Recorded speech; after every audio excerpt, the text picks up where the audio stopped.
Koto, and welcome along this morning. We're going to hear the submissions for the draft waste management and minimisation plan. So, very warm welcome and thank you for submitting. It's a plan that is close to many of our hearts. So, the first submitter that we have got speaking to the submission is Uni Christensen. Uni, do you want to come forward? And just because we are recording this, if you can press your microphone on so that everybody online can hear as well.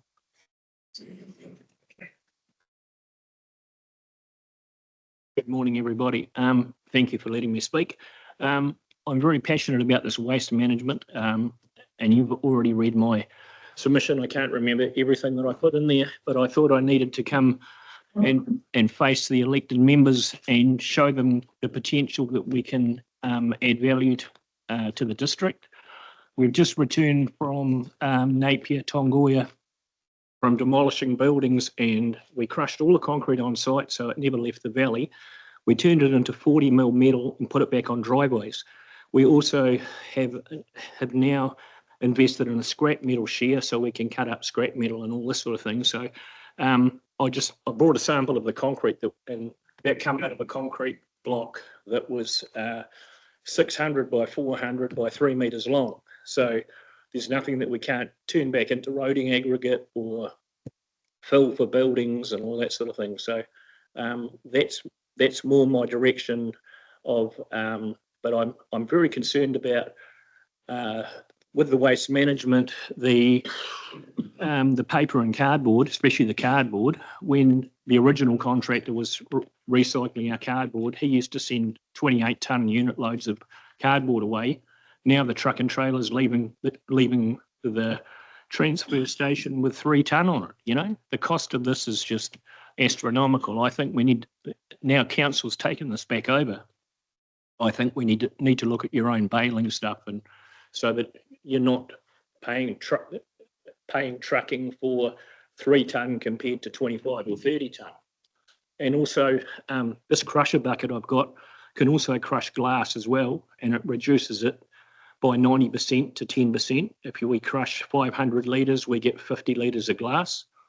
So if the glass can be crushed prior to transport, then that could be a huge saving if you're not getting the weights up on your transport costs and things like that. I've tried to have a meeting with the waste management new manager that you've got, but my calls aren't even being returned. So it concerns me that some people just don't want to listen to the locals that have got the ability to help with the job. Yeah, pretty much. That's pretty much sums it up, really. Yeah. Any questions?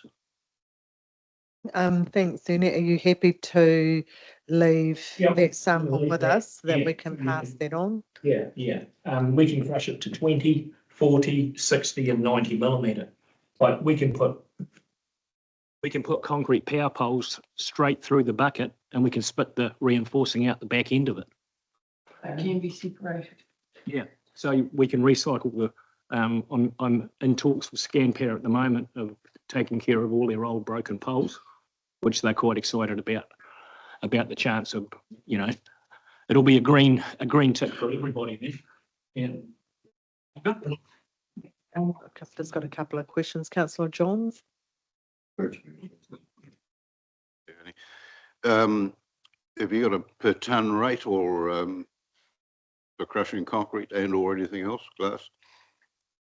Not really for the glass side of it, because the only reason we tried crushing the glass was we had too many beer bottles that were taking up too much room. So, but you can actually, if you crush the glass to 20, you can mix it in with aggregate for building fill as well. So it doesn't need to leave the district. When I was contracting 20 years ago in Palmerston North filling building sites, Higgins used to get paid by the city council to take the glass, and they used to blend it with a domestic base course, which is another option I think we should be looking at, rather than, if we're not making money out of sending it to Auckland, if it's a cost, why don't we put it back in into fill and crush the concrete and the glass together and call it a combined aggregate or something? Like, I'm more than happy to for you to come out and watch a demonstration, and you can see it for yourselves what we can do. Or we get a pile of concrete at the transfer station, and I'll go down there at no charge, just a demonstration to prove to you the value of what we're doing. I've also had a meeting with Sean from Rangatani. He's been to my yard twice to see what we can do to help with the recycling. So, you know, if he's showing interest in it, I have a good relationship with both iwis, I feel. So I think I'm just putting my hand up to try and minimise the cost to ratepayers, really. Sure, staff will be interested to have a look. Thanks, Councillor Johns. Councillor Long. Through you, Mayor Tracy. Thanks very much for that. I think everybody here is aware of the cost of trucking, and if you can reduce any trucking exercise in this district, I think the management would look at you. I'll also take up that offer and come out and have a look at crushing this concrete and glass. Thank you. Thanks, Councillor Long. Councillor Sutherland.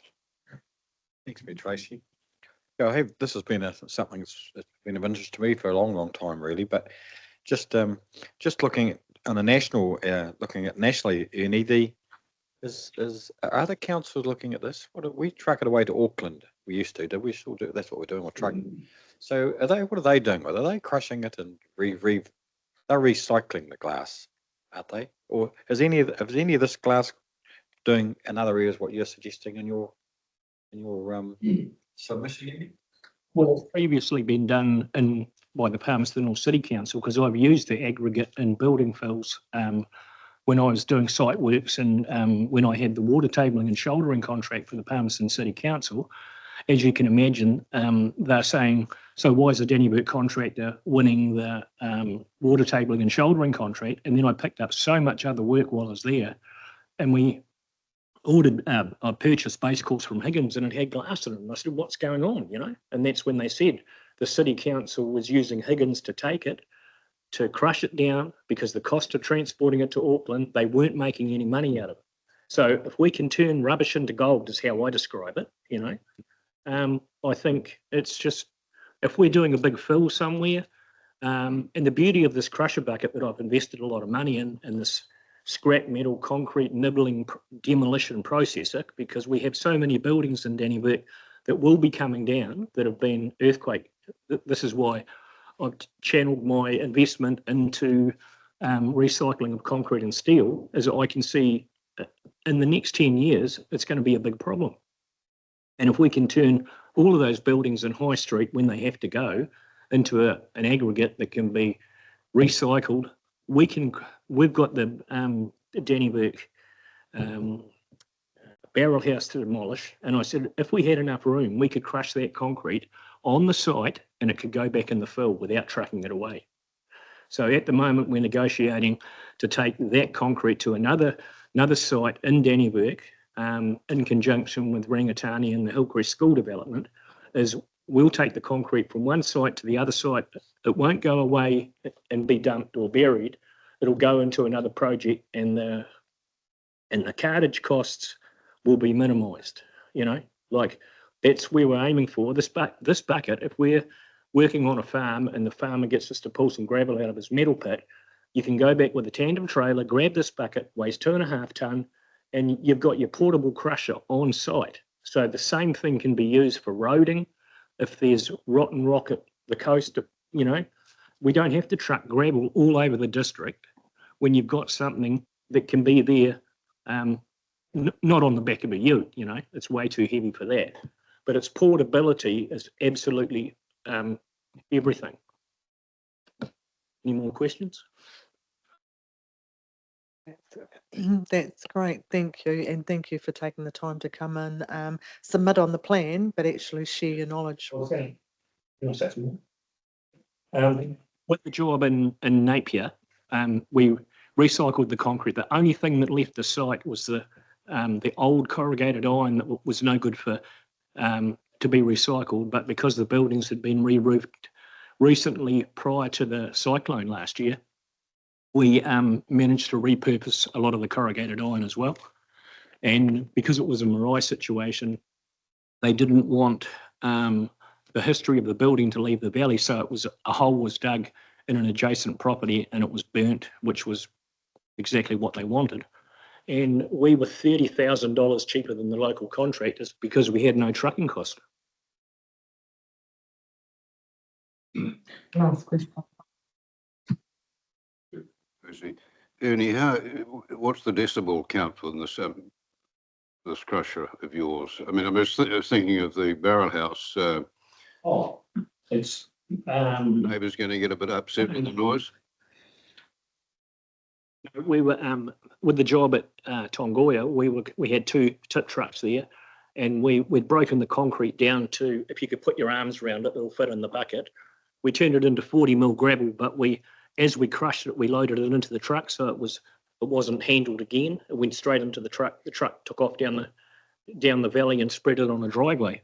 Yeah, and you can stand next to it, like, you know, you can't stand right next to it, but you can stand within throwing distance of it, and you can still talk to each other. It's not overly noisy. Yeah, that's why I think if we can sort something out somewhere, I'm quite happy to transport it and demonstrate it to any site you want. I'm keen to have a look when you're doing a demo. I've got it in my yard. It's set up, and the bucket's in my yard. I've got concrete in my yard. So if you're happy to come out there and have a look, yeah, I'm more than happy to. And you can bring all your beer bottles too if you want.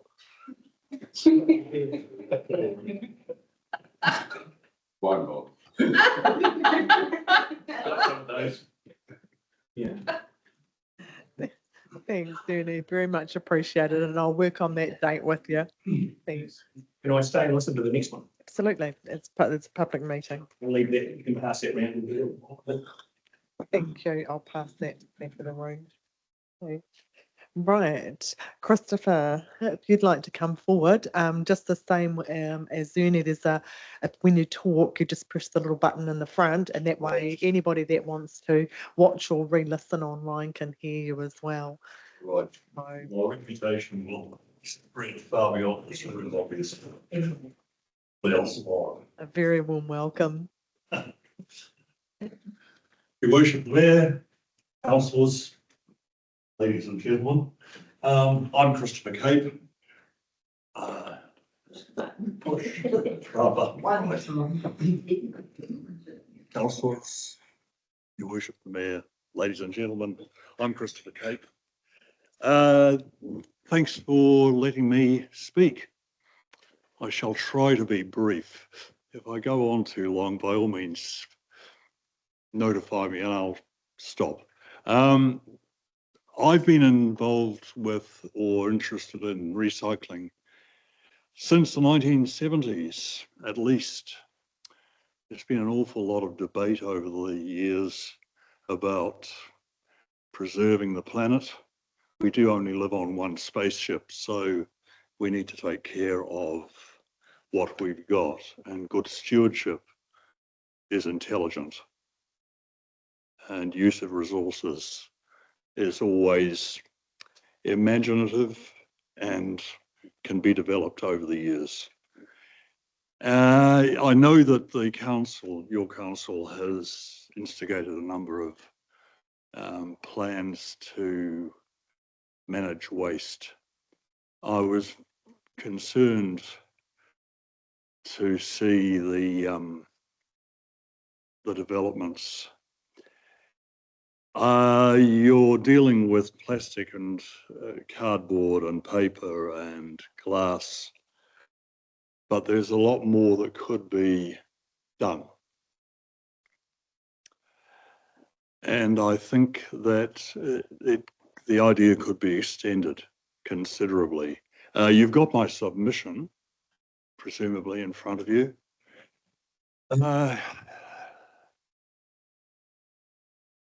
In that submission, I mentioned a number of things. Just while I'm thinking of it, there are a couple of extra items I'd like to add. In the 70s and 80s, growing up in Wellington, I was self-employed, even at that age and that stage.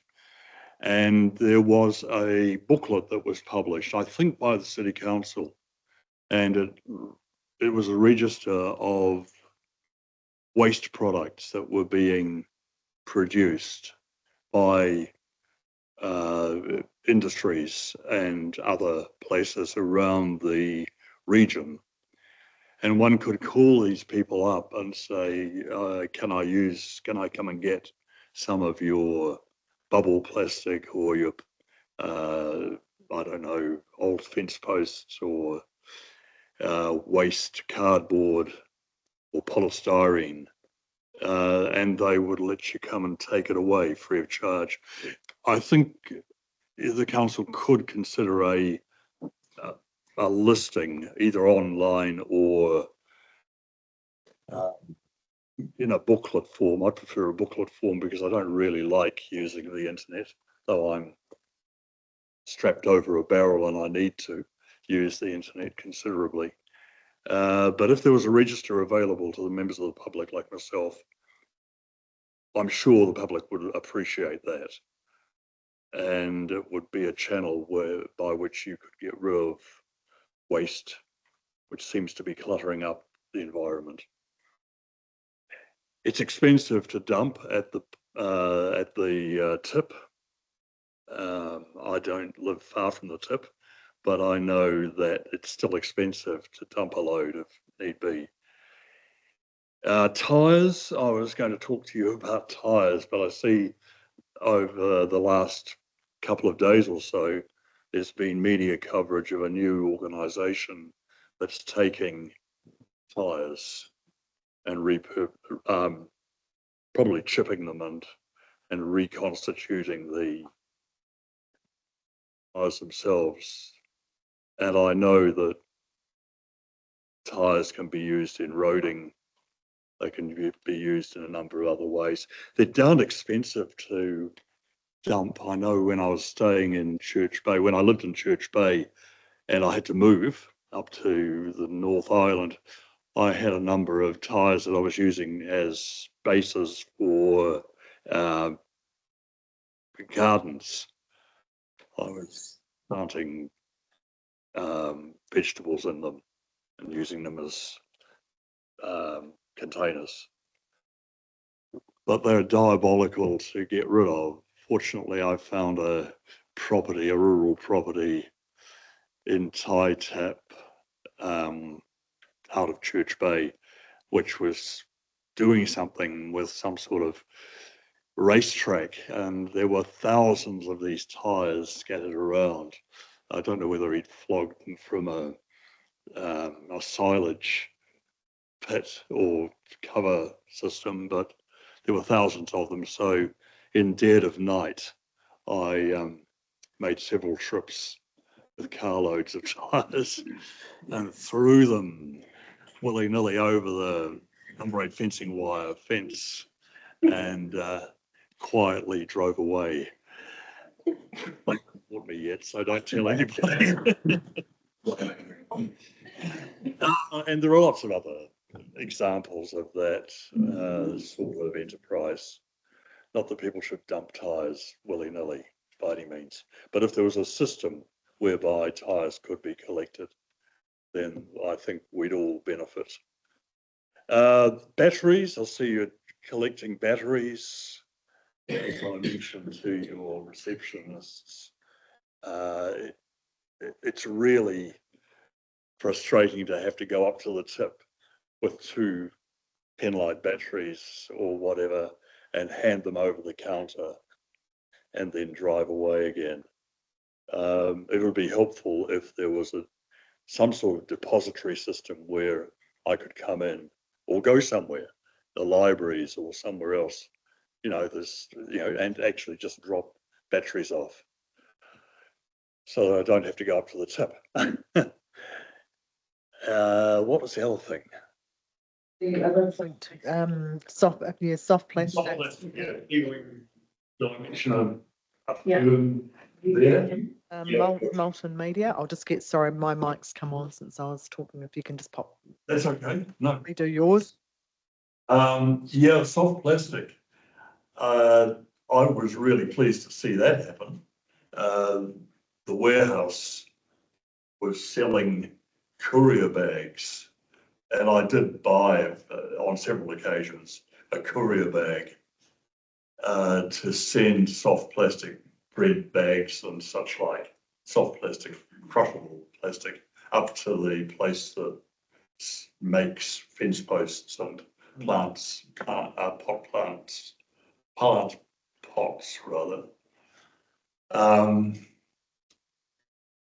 And they don't sell the courier bags anymore. And anyway, I object to paying $7 for a courier bag to send something north or south, wherever I think it's south, it's the organisation, the businesses in the South Island. But I object to having to pay for that when it's a waste product, and I'm paying $7 for a courier bag, which will take quite considerable amount of waste plastic and sending it off, but it's my $7. I know that that organisation has got drop reciprocal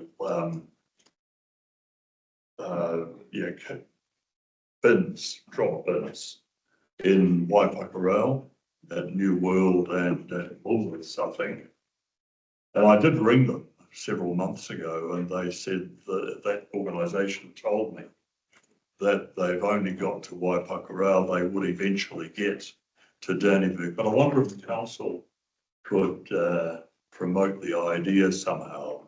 I don't know what you need to do, but certainly I would appreciate the opportunity to drop soft plastics somewhere in Dannevirke where I don't have to pay $7 a time. I know there's a problem with recycling. People don't always understand the process. And, you've had to tighten up significantly on the waste management side of things because you've had rubbish put in your recycling bins and you've had to tighten up the protocols. But there are intelligent people like me around who actually read the small print and actually do know what recycling is about. And keeping things clean and organised is important. It's tedious having to wash every bottle, but nonetheless, it's saving the planet. Got about 1 minute. Right, okay. As I said, I suffer from verbal diarrhea, so if there are any questions or comments, by all means, please. I'll just pass to Councillor Petty Weber, and then I do have one question for you. Thank you for your submission, Chris. There's a new tyre scheme I just thought I'd make you aware of, where they charge you extra when you purchase your tyres or if you're importing a vehicle. Yeah. And that extra money goes into a pool to help deal with the problem of tyres, recycling of the tyres. Yes, they only just came in March this year, so it's going to help deal with the tyre problem. I just thought I'd mention it so you know. Well, that's good to know. I know what I'm talking about has been in the media only for the last 5 days at most. You can dump 5 tyres apparently free of charge. I mean, prior to that piece of information, I think tyres cost, I think it was $10 or something, at least each. I balked at that. That's why I dumped them over the fence in Tytap in Christchurch.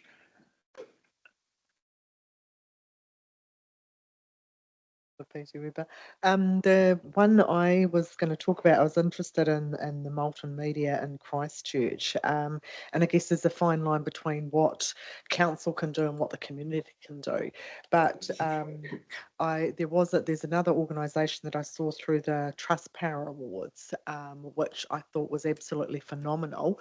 And this is the name of the organisation. There is no offence meant to anybody in this room. And I think the last time I did talk about this was Aneka Tahona, and an entire room burst out into laughter and thought that I was being funny. But the organisation, they call themselves Grumpy Old Men, and they are in Wanganui, based in Wanganui, and a group of retired gentlemen, and they basically disassemble whiteware and all of those other products. But the thousands of dollars that they raise and redistribute it into the community is just phenomenal. And I've been really impressed by that, and often thought, how can we incorporate that into the community? Because it's another, we have the men's shed and that, but it's another skill set that both saves the planet and helps, community organisations in general. Is there any way the council could stimulate or promote that idea or subsidise that idea? Because whiteware is difficult, electronic waste is difficult. That was the other part in your submission, and I think it is. And I know that previously council has discussed, perhaps whilst we can't do that entirely free all the time, what would that look like if there was a particular day, or how could we enable some of those? Because otherwise, you do see them every now and again dumped, which is not what we want either. So I like that suggestion too. Good. Okay. Thank you. Anyone have any further questions? No? Thank you very much for taking the time and sharing those ideas, and also your passion for recycling. It's something that we all do need to take on. It's like live communication. It's much more real.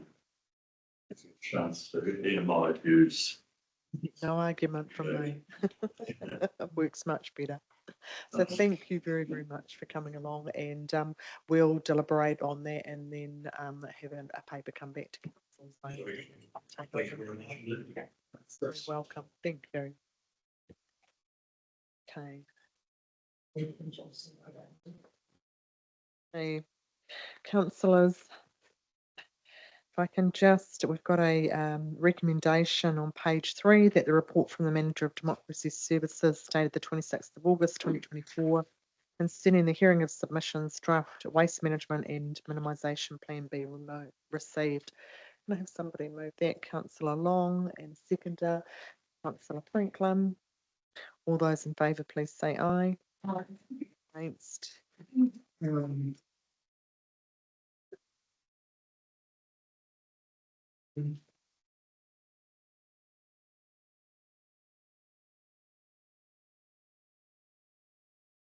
Right, councillors, can I have a motion, please, to go back into the public excluded part of our agenda? Moved Councillor Ward, seconded Councillor Gilmore. All those in favour, please say aye.